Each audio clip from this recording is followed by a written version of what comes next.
Congregation chases pastor from impregnating a member. There was a commotion on last Sunday at the United Methodist Church, Mafoluku, in the Oshodi area of Lagos, as members of the church rejected their pastor and chased him away for allegedly impregnating his housemaid. Wow. Hello guys, you are welcome to Prospect Channel TV. Here we give you updates of things happening around you and the world as a whole. I want to appreciate everyone who have subscribed to this channel. Thank you for your support. God bless you. If you have not, please kindly do so by pressing the subscribe button and also press the bell icon. This is where you get notification whenever I upload a video on this channel. And please note that your comments and your share, then your like is very, very important to this. Please don't go away. Stay tuned. What we have for you today is very, very interesting. Thank you very much for always being here. God bless you all. Now to the news in detail. Congregation chases pastor from church for impregnating a member. There was a commotion on last Sunday at United Methodist Church, Mafoluku, in the Oshodi area of Lagos, as members of the church rejected their pastor and chased him away from alleged impregnating his housemaid.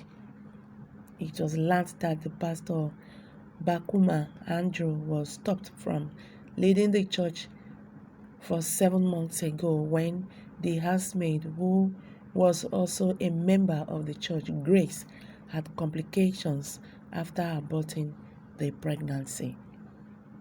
Andrew lives with his wife, children, and the wife's cousin, Favor, then Grace, in a 3-bedroom flat on the church premises.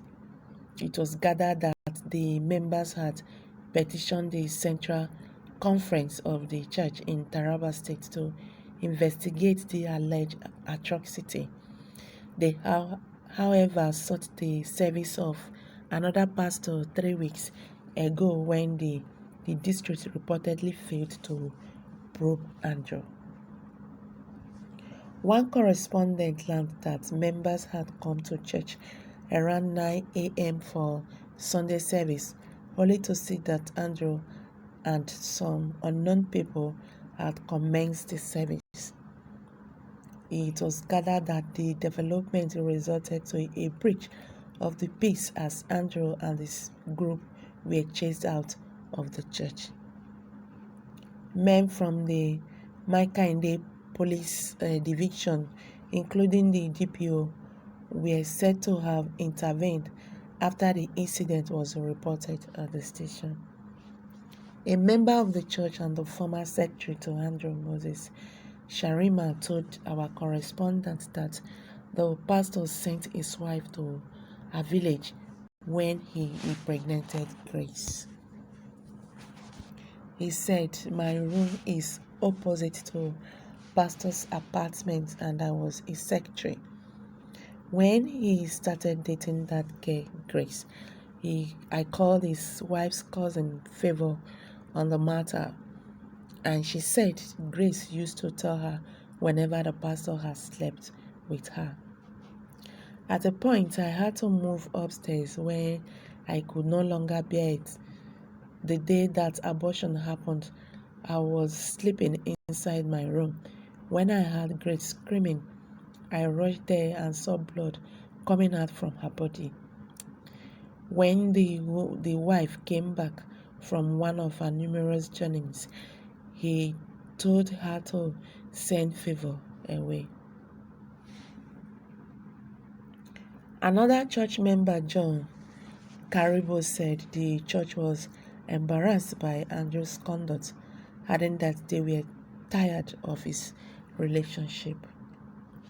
He said the petition of adultery against the pastor had been sent to the bishop at the Central Conference. He came here, but he did not do anything about it. That was why we wrote to the main body, the Southern Conference, to give us another pastor. His Andrew action is an embarrassment, said to us. We don't want him any longer. He should go.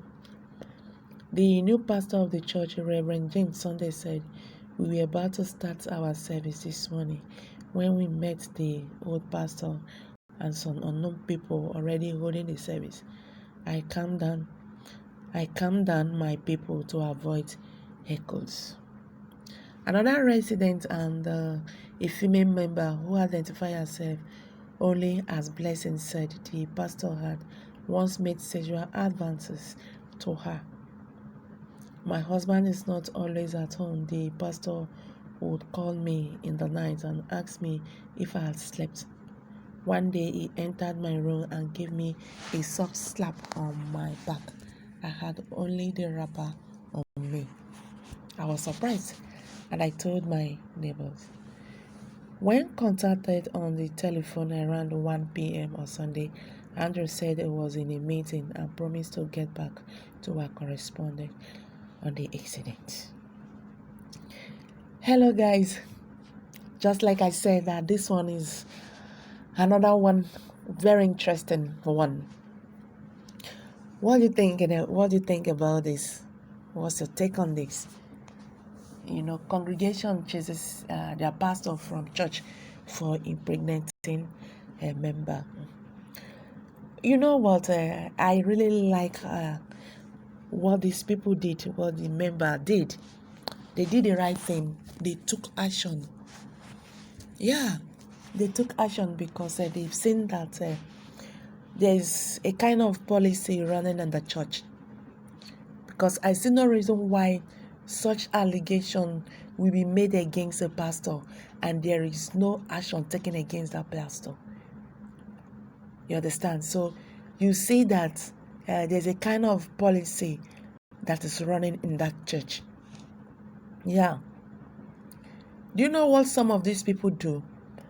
When matters like this has been reported to them, instead of them to take action against this so-called man of God, so-called fake man of God, what they will do is maybe they will transfer you from that.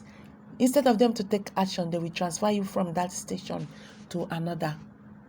That means the pastor continues from where he stopped.